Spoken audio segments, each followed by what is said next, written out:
Hey folks, thanks again for watching the Big Mountain Dub Club. If you have any comments, any suggestions, whatever, give it to us, okay? You can send them to bigmountaindubclub@gmail.com. Tell us who you are. Tell us where you live, why you like the program or not. Send us a voice note maybe, or a picture, a video. We want to know what you're all about, okay? Big Mountain Dub Club, thank you.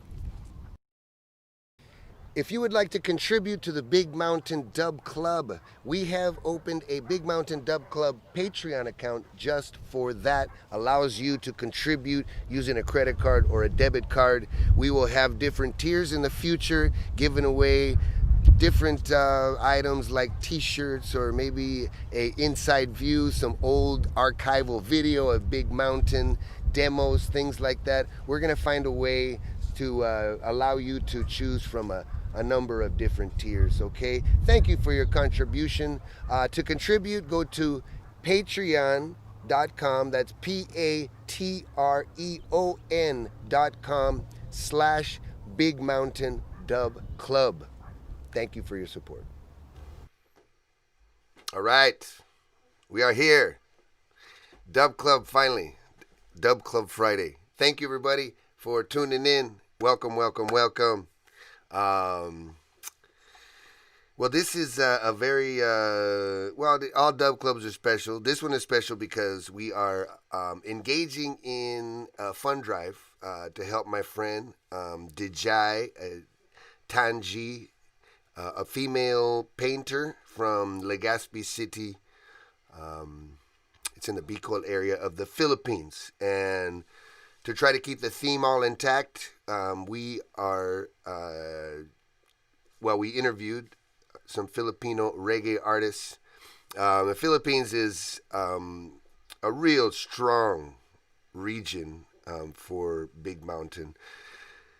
We have a long history with this country, and the people have been taking care of us. And it's for me personally, it's an interesting connection because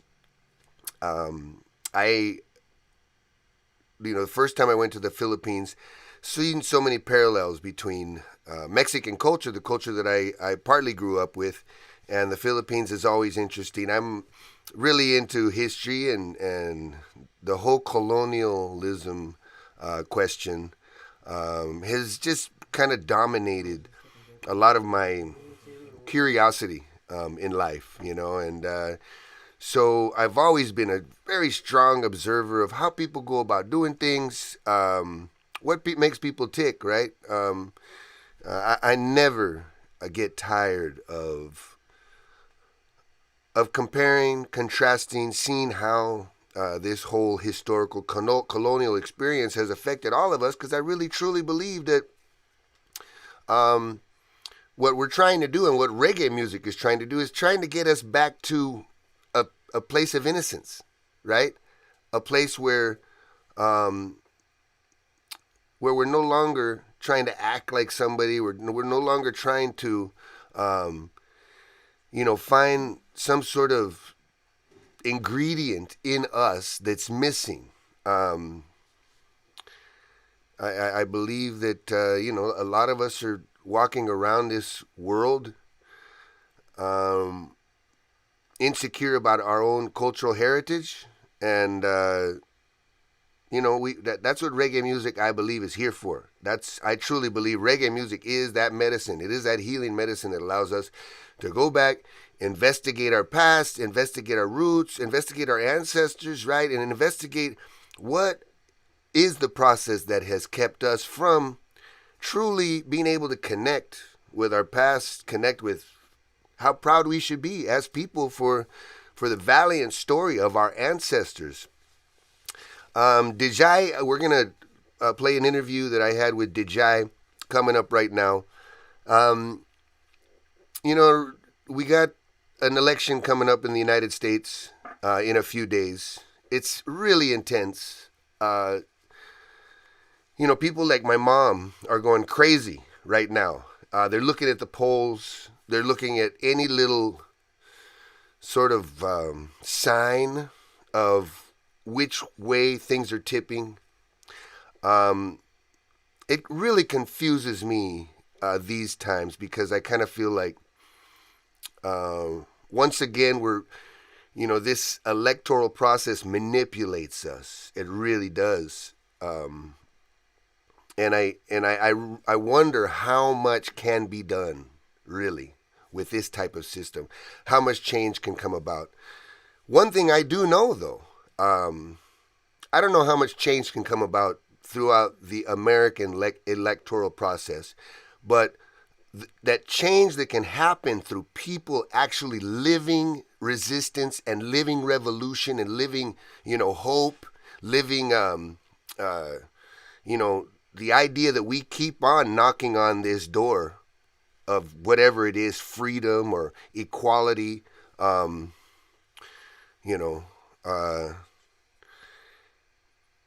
this is it's all one struggle. If you ask me, this is all one struggle. The reggae struggle is about the woman's struggle. It is about the struggle against racism, the struggle against colonialism. All of this comes at a tremendous price, a tremendous sacrifice. Nothing comes for free, my people. All right? The abolition of slavery did not come for free. It came from insurrections. It came from people escaping and running off in the hills and starting their own communities and finding ways to resist. But also, what kept people going throughout all this time, in many instances, right, was music. Reggae music is a perfect example of a music that has accompanied the struggle. And so many times, just think about it. Think about it for 500 years, right? For 500 years, Africans in the Americas had to somehow comfort their souls, man. For 500 years, there was no hope against actually being confined, being locked into this life and being a prisoner in this world. People had to live. People had to find hope. People had to find reasons to continue to live. The drum, the African drum, the music, the beat, the heartbeat of music, this is what kept people going all of this time. Not the only thing, but it was part of it, right? That's what we're trying to get to. And by giving you a little taste of the way people do it in the other parts of the world, not only music, people also express themselves in art. We're going to meet right now a good sister of mine. Now, it's always, when I'm dealing with people,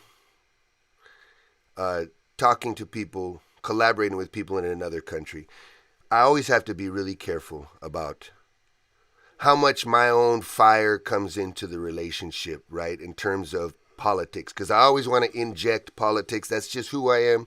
I can't tear politics out of Kino. It's not going to happen. Philippines is dealing with a lot of similar situations that we're dealing with here in the United States. There's sort of a rise in populism. They have their own, how would you say, leader that has a very strong, passionate, populist sort of following. And there is right now a rise of people that feel they can say things, and they have the freedom to be able to offend, to be able to express themselves in very disrespectful ways. Recently, in the Philippines, there was some, let's say, people in prominent positions that said some very demeaning things about women. I'm not going to go into it. If you just Google,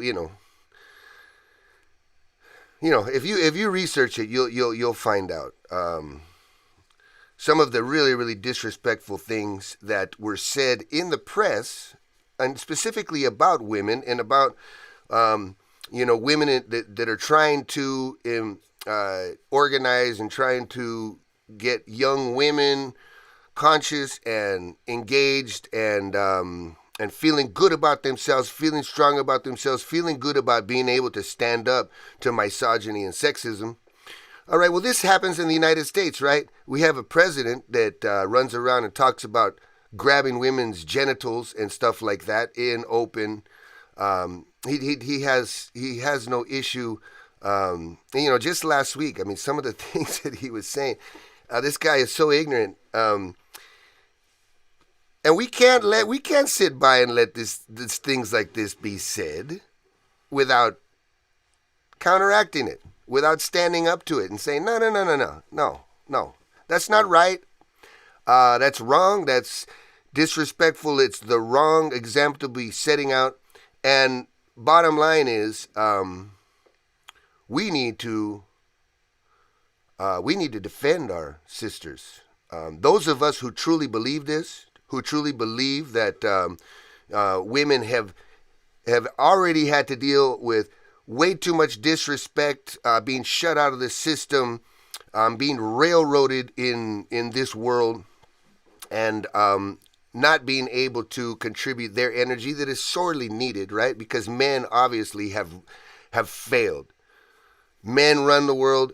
Men have failed. All right? So I don't want to get specific about anything here, but what I do want to say is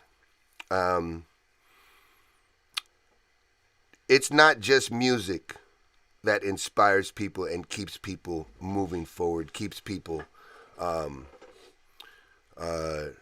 excited about life. Painting is also one of these arts that can transmit so much in so little time, right? Without words. Painting, visual arts. Djai Tanji is an example of one of these, of someone that that her art is kind of like sets a mood. Her art sort of puts you in psychologically in a place, but it also kind of like, it's like a hug. It sort of wraps you up and it takes you in. It's not anything that's really difficult to love. That's what I love about her art. It really is. It sends its messages in very natural ways. She's not trying to trick you into liking her art. She's not trying to shock you and say, "Ooh, I'm trying to bring you something that's so radical and so mind-blowing per se." No, what I'm trying to do is I'm trying to bring you a nice warm blanket that you can wrap up around yourself, and this is going to help you, comfort you through your day, and hopefully it's going to give you strength to do what you got to do today. That's how I see her art. And when you see her art, you realize this is art that has a line. It has tradition. There's a cultural aspect to it that that speaks about culture, speaks about Filipino culture, and we talk about that. We talk about how where she comes from in the Philippines, being on the eastern side of the islands, they have to deal with the brunt of these storms, typhoons, and I was there in Legazpi. We didn't even get to talk about that, but when I was in Legazpi, they have this church that is half buried under lava. It erupted, I think, in the 1800s sometime. I took pictures there. But excuse me. But what's very apparent is the physicalness of the Philippines.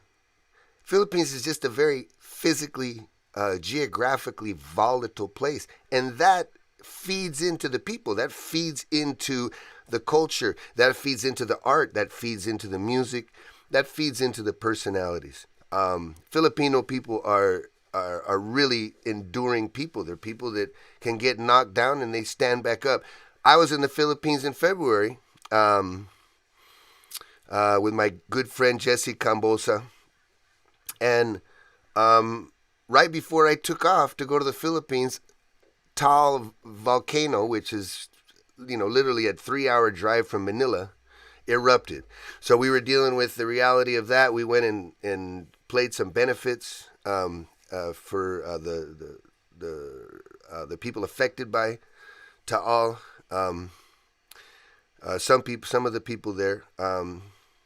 This is part of life, right?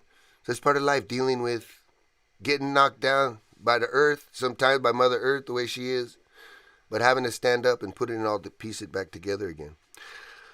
I'm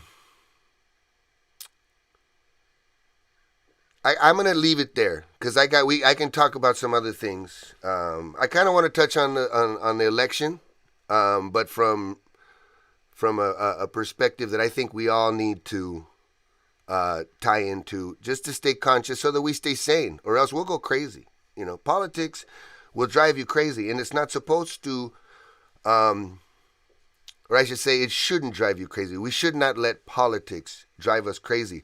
We should always have some sort of real strategic understanding of why we engage in politics and what we're supposed to get out of it, you know? So let's try to get some of this anxiousness out of our bodies about this election, because the whole world is looking at our election, right? The whole world is wondering, are we going to have to deal with 4 more years of this crazy, misogynistic, populist, racist, demagogue president named Donald Trump? But I'll talk to you about that after this interview with Djai Tanji. Okay, enjoy this. Please, you know, we didn't get to tie in any of her art. Oh no, I'm sorry. My brethren Raul, he just informed me that he did. I didn't see what he edited. See, this is how lucky I am. I got brothers here, and hopefully sisters one day, that they got my back, and I love them for that. All right, so enjoy this strong, talented woman. All right, here we go. Djai Tanji, right here on the Big Mountain Dub Club.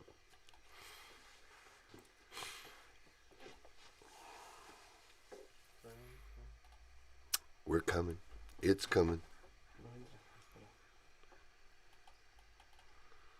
All right. Big Mountain Dub Club. It is my great pleasure to introduce to you this amazing woman. We've been friends for about, 6, 7, 8 months, something like that. I got to meet her and in Legazpi when I played in the Philippines not too long ago. But more importantly, she's an amazing artist.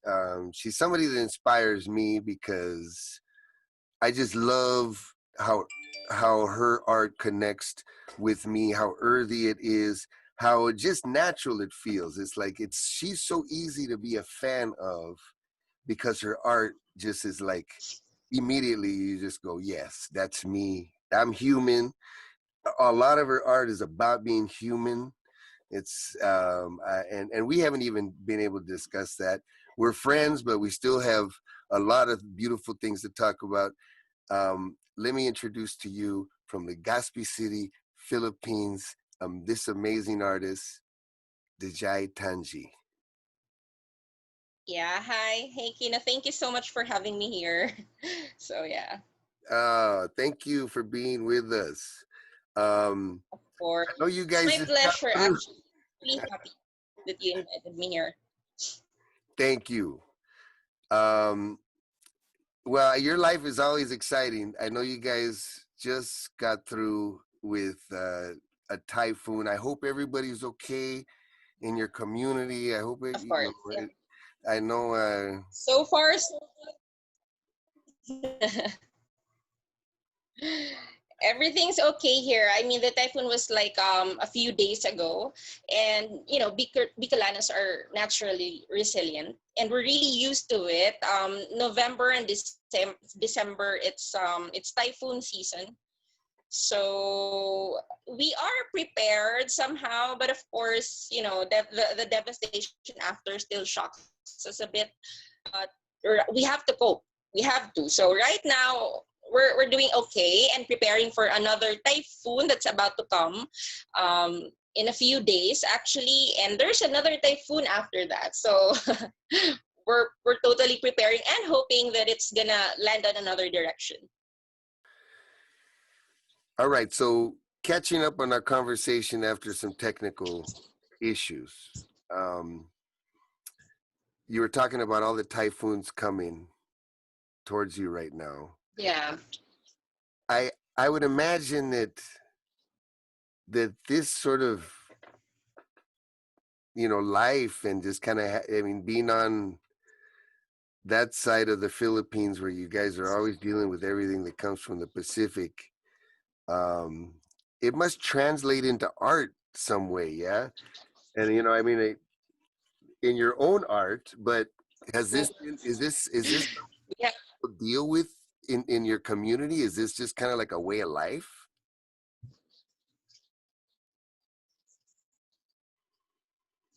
Yeah. So basically, because we've been dealing a lot of typhoons, it's um, already part of our community to alert us. So there's always like from time to time, when I say alert, it's really an alert wherein they have this group who handles who handles issues with typhoons and all preparations. They do that. It's like a community effort, and we also check personally. We have to check for the weather once in a while, so that we are updated. Wow. Yeah. And then yet, as I've seen and witnessed with my own eyes, the Filipino people are resilient, and then, you know, people like you, artists like you, for whatever reason, are probably able to translate some of that life into Mhm. into your art. Yeah. Um, Yeah. I- Part of nature, especially that. well, yeah, and your art, it is very, it's very earthy. It's very the it flows, and it's like, you know, I don't see any straight lines in your art. Your art, Oh, it it's full very of much is a part swirls. of. It looks like wind. It looks like I know, that's water. what I was about to say. You know And what? I just realized that you are correct. You know, you made me realize that it must be the wind. It must be my interpretation of what the wind looks like, and you know, it's. But still, you know, I have a lot. The wind, the swirl, it's colorful. So, at the end of the day, I still see it as part of nature, and it's vibrant, and you know, it's part of Earth. yes, very much. Well, like, Mhm. there's one picture that I saw on Facebook, and you were painting this. I guess it was a parade that was going on, Yeah. and I remember the name because right off the bat I said, it said MAGA, and we're all like paranoid of MAGA because over here, because it's Make America Great Again, and then there was the YON. I said, okay, Magayon. So then I realized, okay, Okay. this female, whatever she was, I don't know if she was a goddess or some Yeah, sort of she. very special person, and you were putting like the finishing touches on her and just kind of explaining how you were doing it, and it was I mean, it looked like it was a very beautiful cultural event. What was going on? Yeah, it's what you call it's a Gigantes festival. It's an entry for a Gigantes festival, for the Gigantes festival, which is part of the Magayon festival. Now, Gigantes means giants. So we have to make like 10 feet tall figures who are actually part of a legendary story of Albay, and how the Albay what we are made of, how we all started. So Magayon is actually like the star of the whole legend. You know Mm. Mayon? it's because of Magayon. Right, Do you get right, right, it? right. The beautiful Mayon mountain. volcano. Yeah. So they say that it's Magayon. When she died, that's when the Mayon volcano came about. Wow. So Magayon means beautiful. Yes, Magayon means beautiful. So there we have this legend here, and the three amazing women, which is actually part of my art. I always include them in my paintings, especially whenever I have exhibits. That's why if you see most of my works, I always have these three ladies. So I'm very focused on bringing out the albay and bicol elements out of my paintings. So you will always see three maidens. Almost maybe I have around 10 paintings and featuring them. So they say that there are three legendary ladies here in Albay who lived way back before, and they are now the three mountains of Bicol, Mount Masaraga, Malinao, and Mayon. So actually, we made three giants on that day on the festival parade. So we made I made the Lady Magayon. They also have the Lady Masaraga and Lady Malinao. So we have to parade that all over the city. Volunteers, there are volunteer artists, and I'm one of them. I want to make Magayon because I believe my forte is women. So and but I'm sorry, but I wasn't able to post pictures of the other entries, but they are really interesting. I think you're gonna enjoy that. There are Mhm. monsters. They made giant monsters Wow. and giant pigs. Yeah, giant pigs, and we have to make them move, and we have to do a lot of gimmicks, and it's really fun. It's one of the highlights of the Magayon Festival. So Oh, it's wow. really the Magayon Festival. We celebrate for the whole month of May. From May 1 to May 30, we have daily activities. So we missed that this year, actually. So part of that is the Oh, Gigantes Parade. Yeah, right. yeah, yeah. And So, these are mhm. three-dimensional figures, Yeah, yeah. right? Did you saw that, right? Yeah. I have to make a giant paper mache. So Yeah. Wow. it's actually mostly composed of paper. I have to glue them, I have to mix it and have to make a figure out of it and have to paint the face. Amazing. And then I have to incorporate my style, of course. So as you can see, it still looks whimsical. So I have to make the hair. Every year it's different Hmm. artists. So you will see the style of each artist injected on each entry.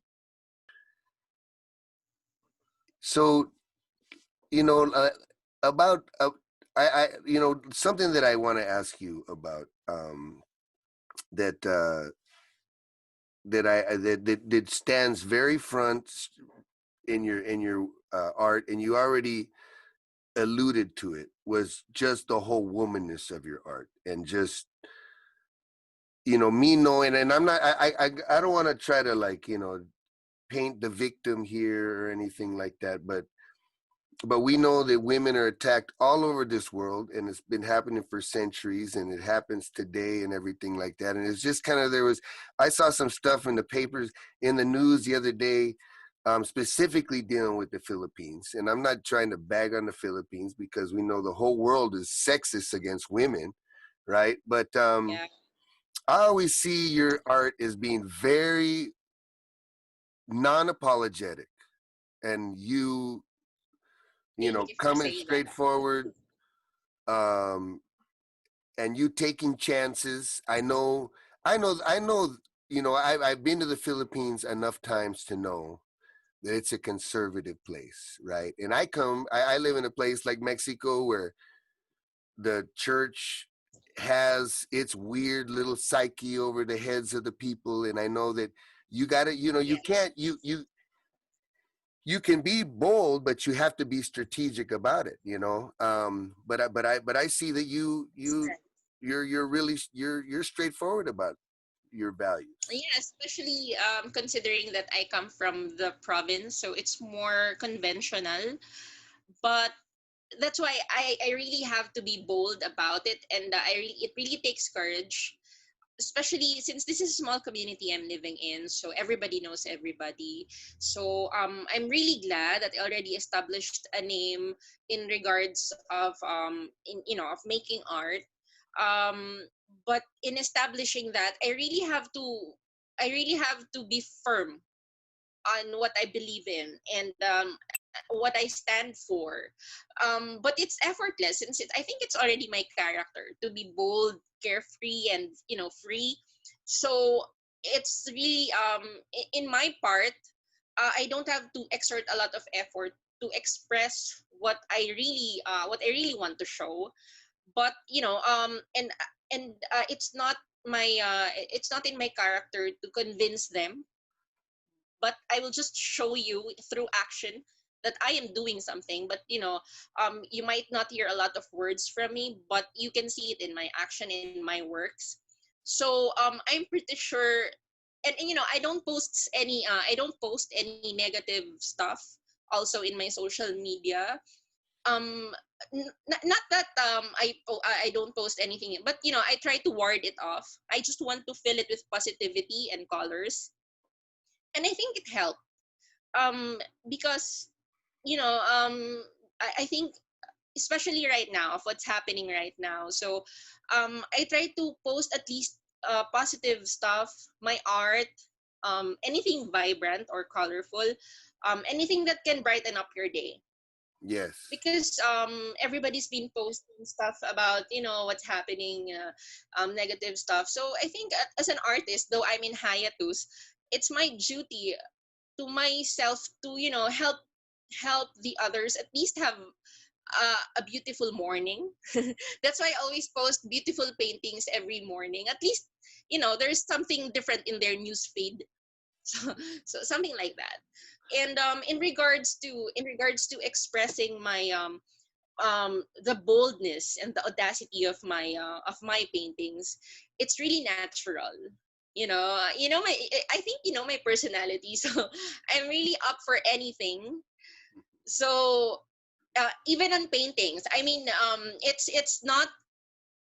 really not every day that somebody, an artist, create like nude paintings, or probably women on on positions, something like that, or different, like a contemporary piece of work. But I still do it because it's not just my expression, but to let other know that it's okay. You don't have to get all the acknowledgement and recognition, or um, the yes of others, just to recognize that you're doing okay. You just have to do what you're good at, and then don't let others ward off your negativity, because it has to start off from yourself. Yes. It has to be that. Yeah. Yeah. No. So Yeah, well. So well said. So well said. And yeah. Thank your you. art speaks for itself. You don't have to say anything else. And I and I I know. I feel the same way. I mean, I'm a vocal person and I talk a lot of shit. But you know what I mean? It's kind of like I come from that culture, right? You know what I mean? It's just like obviously I feel safe doing it, right?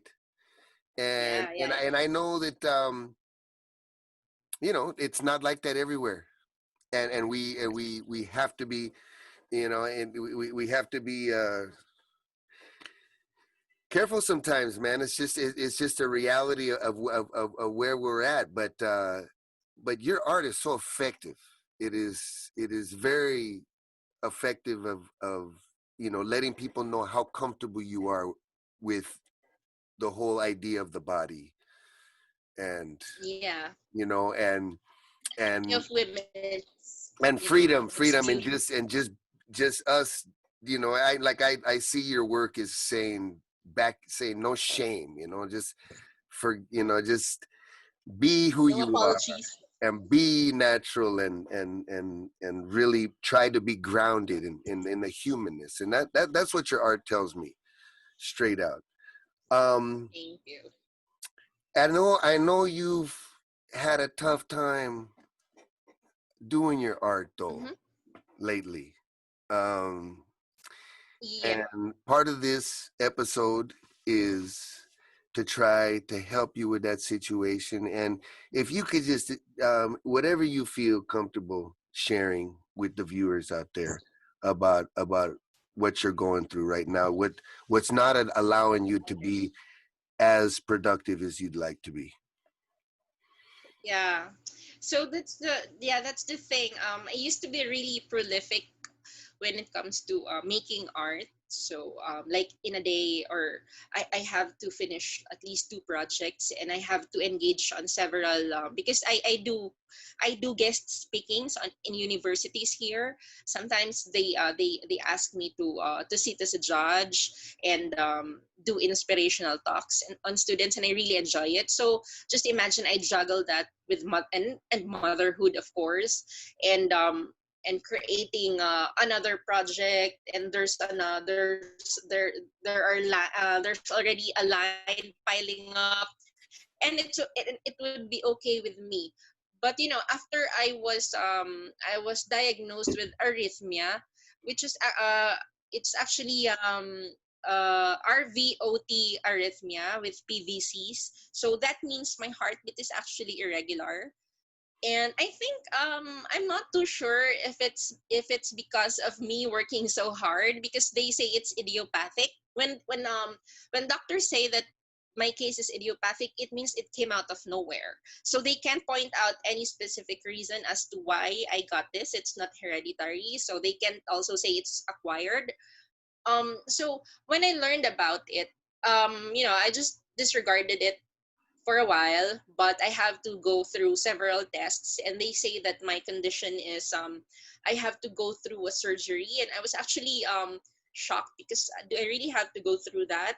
I thought that it can be a daily dose of maintenance can correct it, but they said it can eventually weaken my heart, those maintenance, those medicines that I have to drink every day. So better yet, go through the operations so that there will be no future problems, because it can end up me wearing a pacemaker, and I don't like that. You know what a pacemaker is, right? So Yes, I I know. don't Yeah. want that.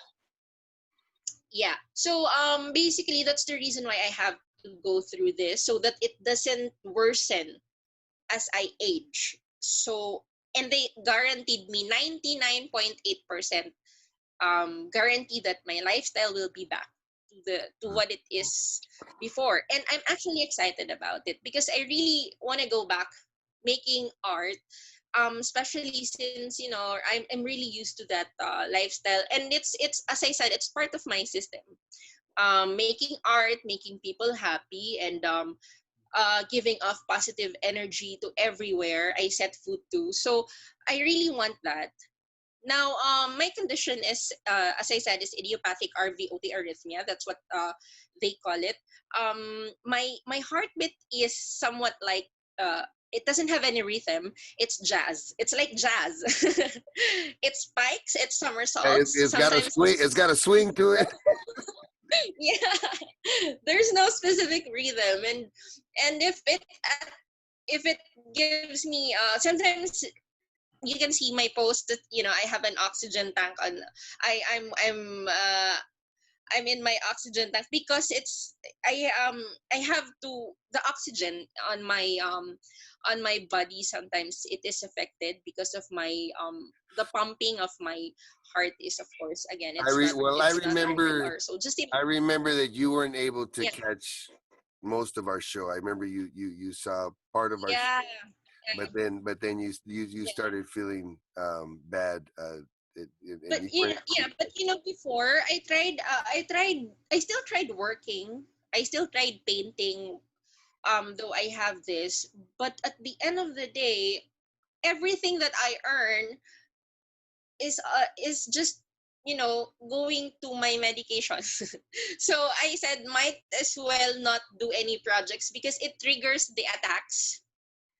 Whereas right now that I'm on hiatus, I'm not working on anything, there's no pressure, there's no stress. I'm steady. I don't have anything to think of first, no clients to deal with, and but I just have to relax at the comfort of my Yeah, home.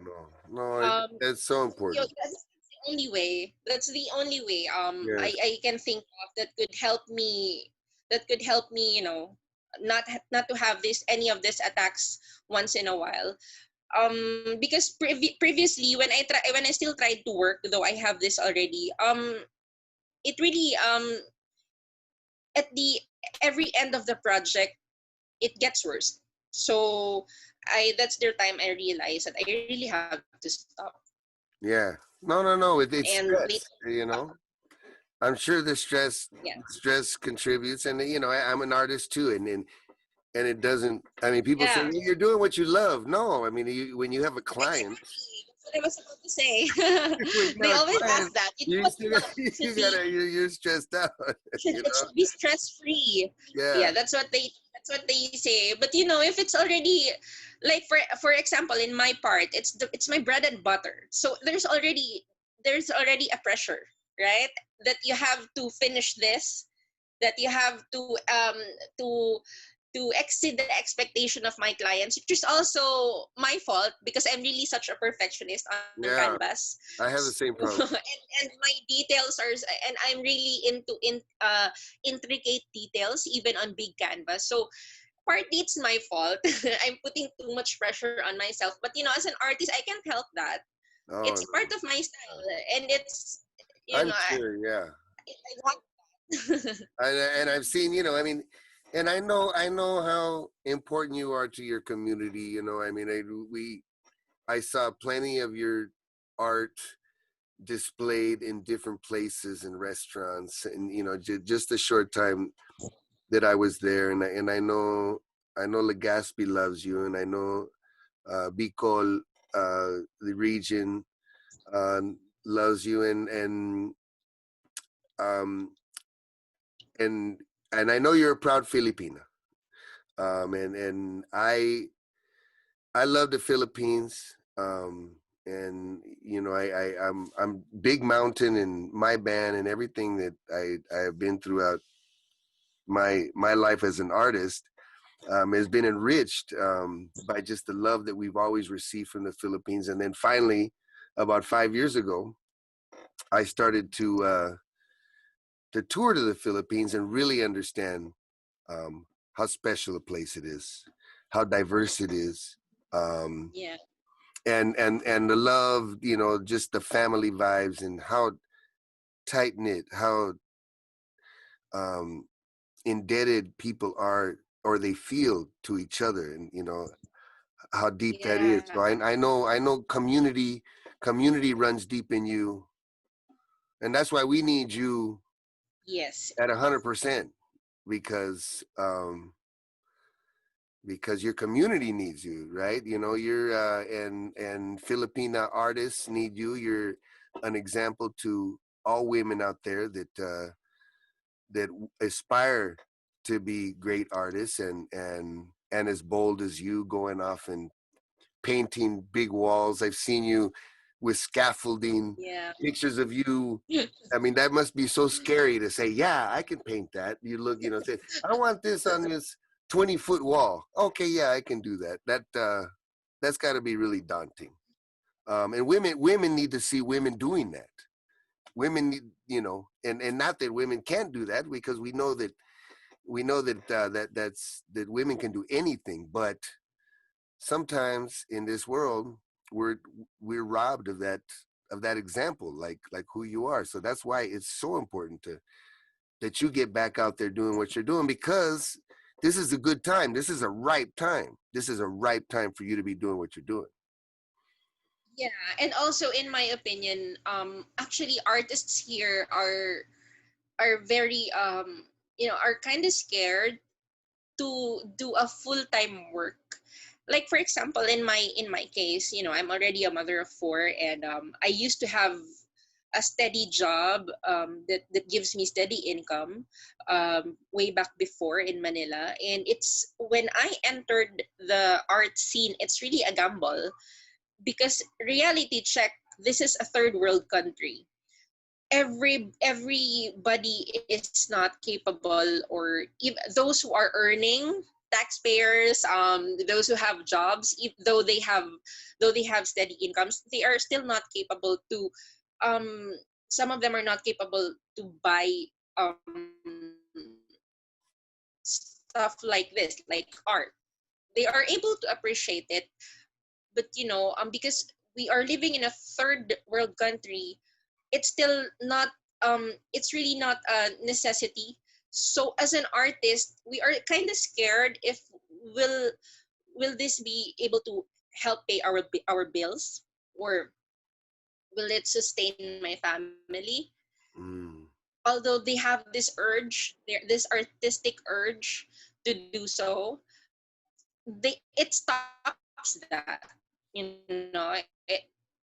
Things like that, it scares you, and you will step back and hold on, do your regular job until you realize you're old, right? So when I entered the art scene, it was really a gamble for me, because I'm not sure what's gonna happen. um People here, they're just gonna, because life here is kind of hard, so we just have to set aside our money to buy essentials, right? Instead of, we do appreciate art, but I don't have enough money to put that in my home. I mean, probably I can just buy a certain furniture or something that my kids can use, appliances, gadgets. Right. They'd think of buying that instead of hanging a painting on their walls.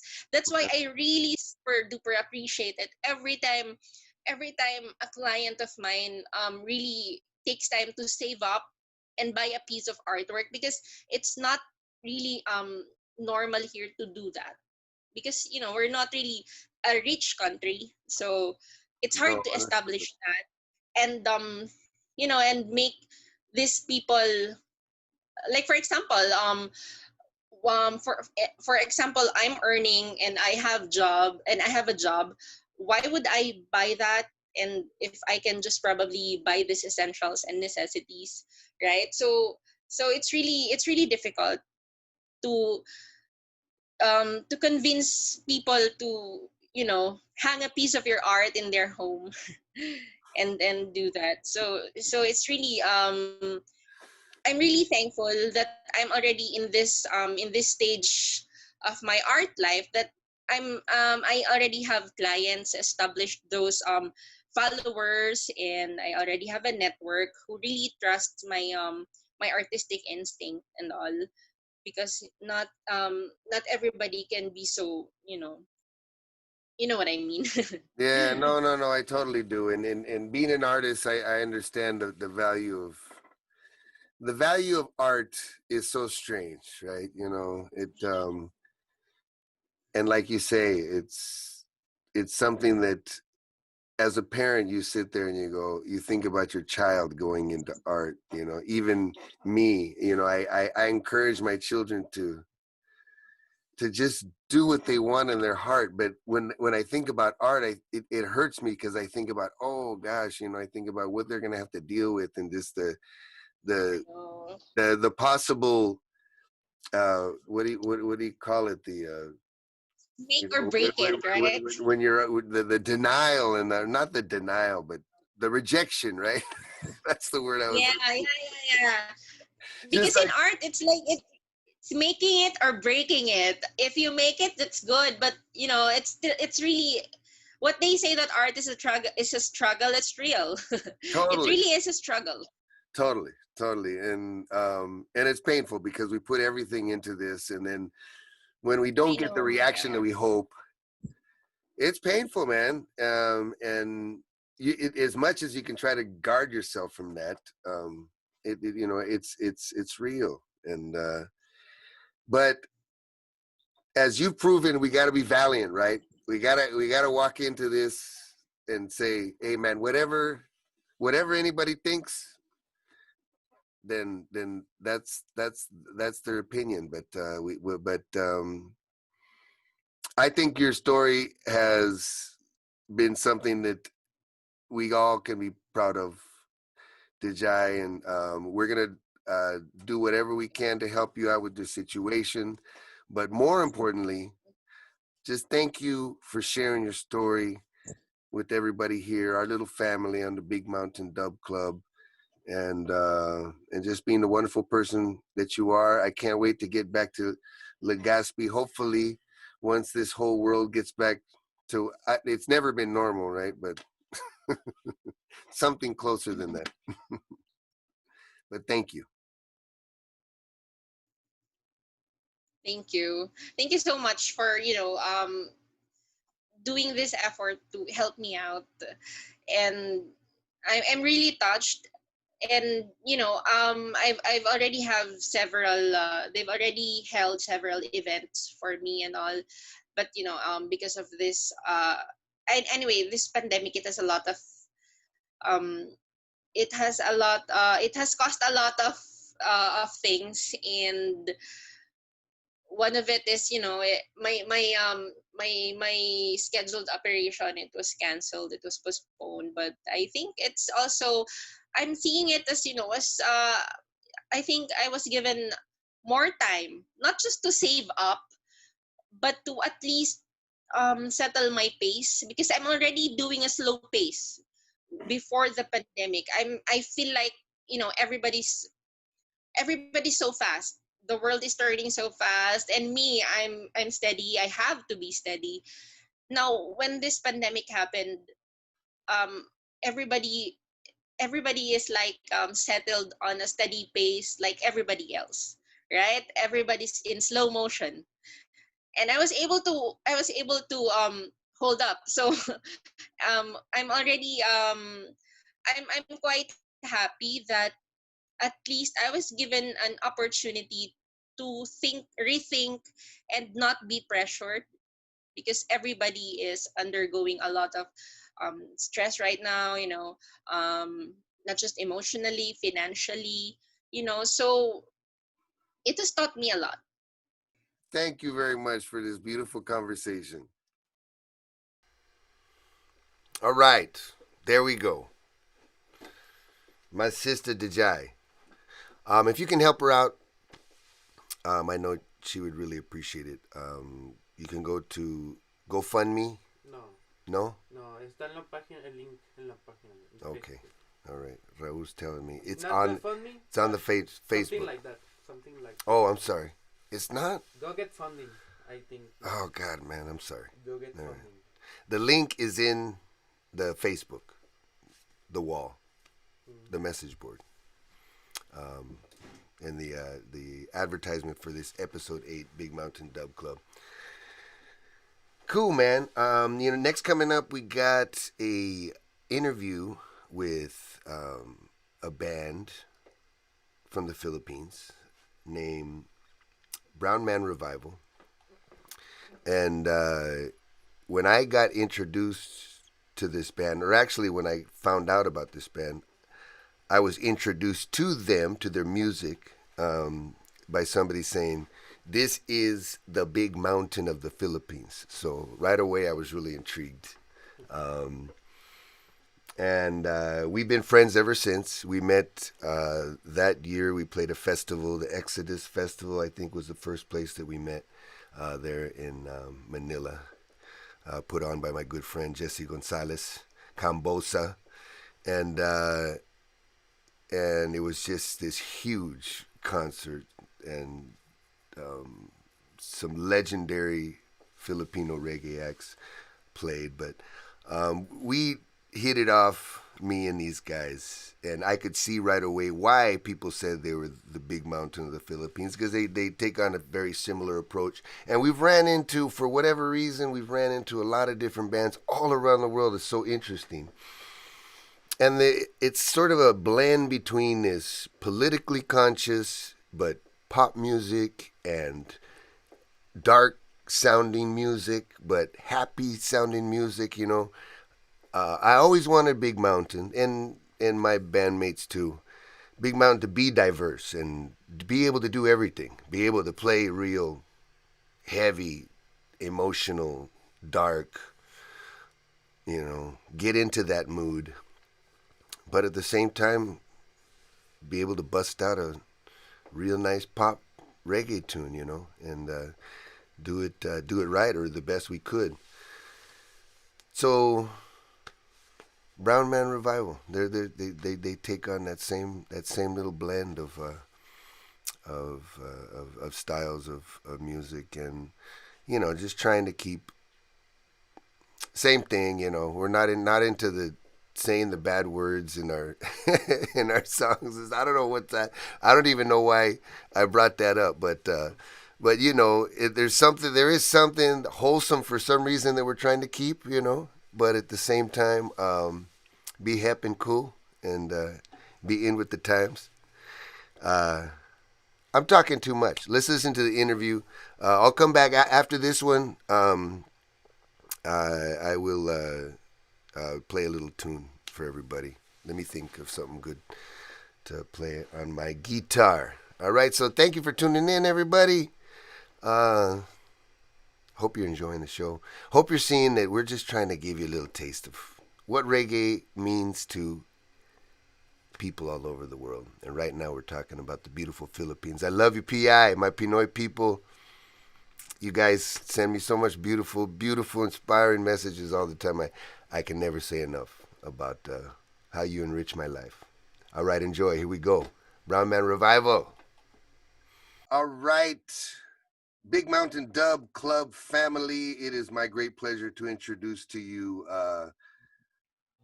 just a band that I love in the heart, I love in the ears, I love in the soul. This is one of the most accomplished Filipino reggae bands to date.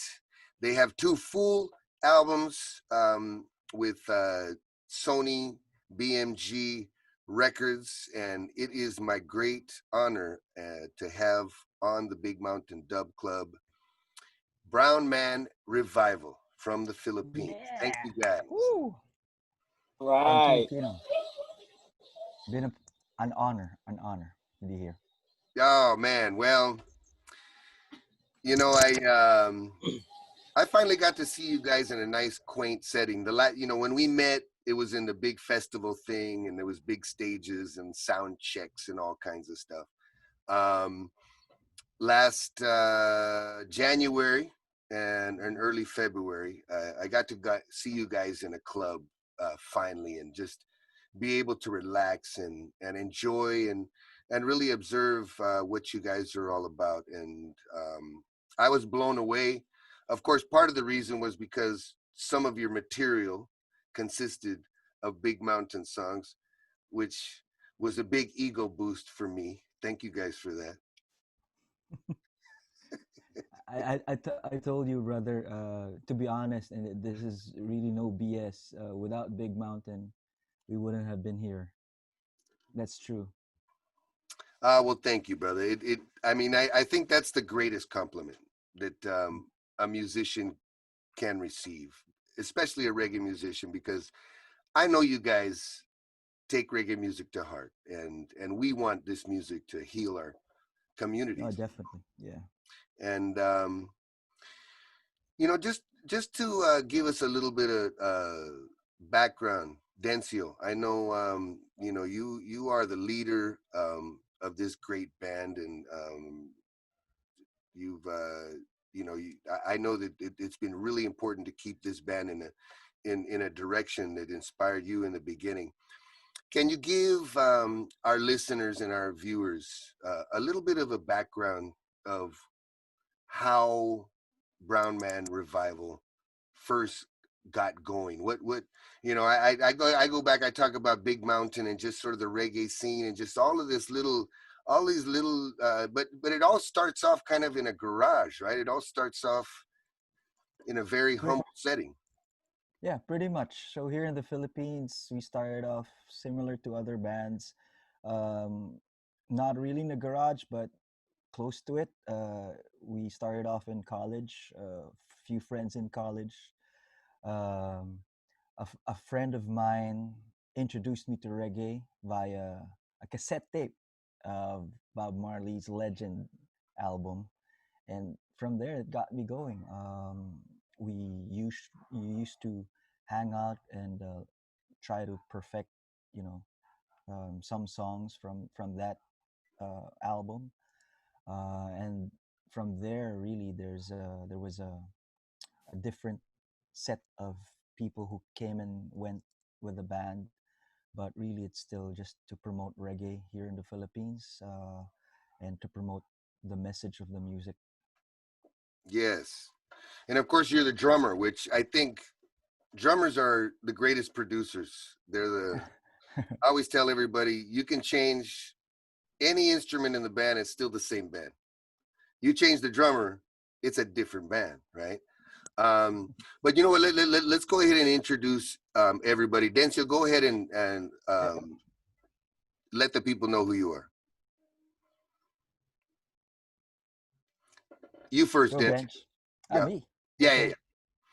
Hey everyone, an honor to be here in the Dub Club. This is Dennis. I am the drummer for Brown Man Revival. All right, Mabuhay. you go, Benji. Hello everyone, it's our pleasure to be here. I'm Benja, I'm the vocalist of BROWNMAN Revival. Nice. PJ, go for it. Hello, I'm TJ Aguilar, and I'm playing tenor sax for the Brownman Revival. Love it. Love it. Noel, please. I'm Noel, and I play the guitars for Brownman Revival. And hello, Kim. Thank you. Hello. Go ahead, Ian. Hello guys, this is Ian and I play the alto saxophone of our band. Oh man. You know, one of the things that I love about Brown Man Revival is that you guys have the same exact setup as Big Mountain had back in the day. We don't tour with a horn section these days, unfortunately, just because of the economics and the reality of the situation. But you guys are keeping the Big Mountain, Aswad. Who else are the other big horn like bands, right? Yeah. And it's such a big part of your sound. Did Dencio, was that an important element that you decided you wanted to have in the band? Um, to be honest, Kino, at the beginning, I really didn't want to have a horn section. I was really more into the, to the root stuff where you get the normal band setup. And then further down the road, there was a member previously. There was a previous member who only knew how to play the trumpet. And Jotai, our manager, when he came on board, he gave that suggestion of, why not put in a full blown band. And then that was at the same time that I discovered, a full blown horn section rather. And that was at the same time that I discovered Big Mountain music. It used to be, I discovered Big Mountain music basically through Tropical Depression. I was watching one gig of Tropical Depression, and they were covering one of your earlier songs, "Lick It Up." And then yep, "Lick It Up," and Wow. and reggae in the summertime. So I researched that. Back then there was no internet yet, so I got some bootleg copies from some friends, and when I heard that arrangement, then I was sold on getting in a horn section. And as I discovered more and more reggae artists and bands like Aswad, and even some of Burning Spear's recordings, then I said, yeah, we have to maintain that structure of having a full blown horn section on band. Yeah, it's so hard to believe that we have access to so much music now, right? I mean, it was just 20 years ago that you had to scrounge around libraries to see any mention of reggae or Bob Marley or Haile Selassie, and you know what I mean. Yeah. And I remember having these cassette tapes that were golden, and we would listen to them until Yeah. there was nothing but hiss, Definitely. and VHS tapes. You know, these things that we would collect. But I see a lot of young guys with you Mm-hmm. right now, and unfortunately, we just lost Ian. But you know, like for instance, Benja. Am I pronouncing that right? It better than Benjamin, right? Benja is Yeah, okay. How long have you been singing with Brown Man Revival now? I've been with Brahman Revival about more than 4 years already. Uh, I guess. Actually, the first time I met them was the first time I saw you at the International Reggae Festival. Uh, that's Very, it. very We cool. we brought him in the backstage then. Yeah. Oh, really? Yeah. So he wasn't performing with the band at that point. At that Yeah, point, he I was wasn't. not. Yeah, he was auditioning still. Oh, eggshells, walking on eggshells. Uh-huh. Yes. Oh, that's great, man. Now, were you Benja? Were you a Brown Man Revival fan before you got involved with the band? Actually, I've been listening when I guess I was 15. I was in third year high school because during that time I was exploring what I really want in music. I've been into metal, rock, and then my father bought a CD, and it was a compilation with the song, what's that? Maling Akala, Lintik, and also the song Sorry Na Pwede Ba. That's his favorite. So I just keep on listening to Brahman because of that. Nice. Did you have any idea at that point you would be singing lead vocals for Brown Man? Totally, I don't have any idea with that. That's But beautiful. for me, it's a what you are. It's a dream come true for me because I've been during my high school and college life, I've been dreaming to be a rock star, but now I'm on a I'm with the best reggae band in the Philippines. And I know right off the bat I saw when I saw Benja for the first time, I said, "Oh, this brother's got style, man. He he Yeah. looks like a rock star." You know what I mean? And uh, for better or worse, man, that kind of stuff is so important in the industry, you know. And it was something that I was not good at in the beginning, and I kind of had to be inspired. When when we started, you know, Big Mountain, we were just a bunch of California boys, and I used to dress in Birkenstocks and tie-dyed T-shirts and Ah, shorts, and it. When I started playing with Jamaicans, they were like, "No, no, no, no, that's not gonna work, man. You need to sharpen up your image." So you know, it is important. I mean, image is different to different types of music, right? But kids nowadays, they pay attention to that kind of stuff, you know. Dencio, what intrigued you about having a young singer like Benja um, take the helm, be